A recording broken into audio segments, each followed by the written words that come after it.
Representative Jim Jordan isn't the only one to call D.A. Bragg's policies soft on crime. Back in 2022, he announced his office wouldn't prosecute certain low-level crimes, and he's been an advocate for controversial bail reform. What do you think of the criticism that he has been widely panned for soft on crime? I really have not followed that closely. I understand that those are talking points that the Republican Party has used. But obviously, Mr. Bragg was elected, so clearly his constituents disagree.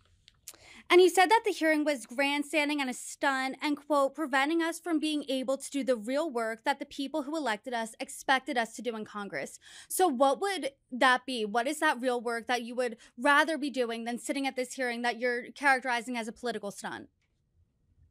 Look, it's one thing to have a hearing to highlight an issue with the intent to move forward some solutions. We're not seeing any solutions come out of here. And actually, it seemed to be a hearing looking in search of a problem, to the extent that the claim was that Manhattan was some kind of hotbed of criminal activity. Actually, as multiple people pointed out, the chairman's own district has more crime per capita than Manhattan does. So, there's so many things we could be working on. Our constituents, people across the country, are crying out for us to address the gun violence and the flood of guns to our streets, which are resulting in a mass shooting nearly every day. So 96% of the American public would like to see us have background checks that actually prevent violent people from getting their hands on weapons. We could be passing that law. We see a strong majority of the American public wanting to reinstate the assault weapons ban. We could be acting on that. Instead, waste time and energy and taxpayer dollars in transporting the entire Judiciary Committee and staff to Manhattan, rather than bringing a couple witnesses to DC, with no legislation that is going to come out of this. There was nothing in that. And in fact, to your point that you raised earlier, there was no congressional jurisdiction here. What he was complaining of, state level bail reduction laws, the actions of a locally elected district attorney, these are not things that Congress has any jurisdiction over. So it was an abuse of congressional power.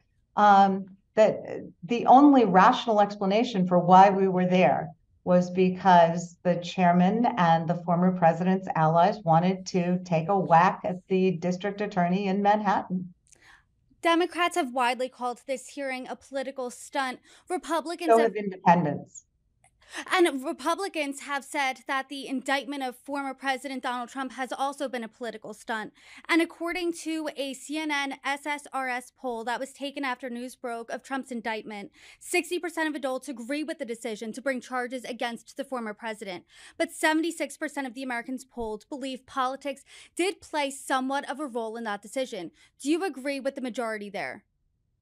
I think the important point here is that a New York State grand jury, when presented with evidence, decided that charges should be brought against the former president. So everything else in this, talking universe and social media is based upon incomplete information. We don't know exactly what the grand jury considered when they reached its decision. We will probably learn that as the case moves forward with all the legal protections that we have in our judicial system. So if this was based on purely political considerations, if this was not based on facts and law, then that will come out in the course of the trial process. Sure. And before the hearing yesterday, Representative Jim Jordan was on Fox and Friends, and he said that he planned... I'm shocked. And he said that he did, in fact, plan to go to other cities around the country holding these types of field hearings. Is that something that you would participate in? Do you think those field hearings would bring any legislation, or do you think that is also a stunt as well? Well, I think if we get a little bit of clarity about what he hopes to accomplish in those hearings, then maybe we can see that there is some kind of legislative agenda. But certainly, Mr. Jordan and, in fact, the Republican Party, the House Republican majority, have not put forward any anti-crime legislation. thus far. So again, it becomes a mystery what is hoped to be accomplished here when you're picking a city that has actually made inroads in crime prevention, but your focus there is about what crime might have occurred in past years or in other boroughs. Throughout the hearing yesterday, and even in our conversation now, gun violence was brought up. Do you think Yes, that's by the Democrats. of course, or do you think that's the most important issue facing the country today? If we're talking about crime and things under the Judiciary Committee's jurisdiction, I think that's what most Americans think is the most important issue facing the country today. Will your committee be addressing that anytime soon? If the Democrats were in charge of the committee, I believe it would. We know we have a hearing tomorrow in which Mr. Jordan and his Republican colleagues are trying to make it easier for people to purchase weapons that can be used to commit mass killings. So I think we're headed in very different directions.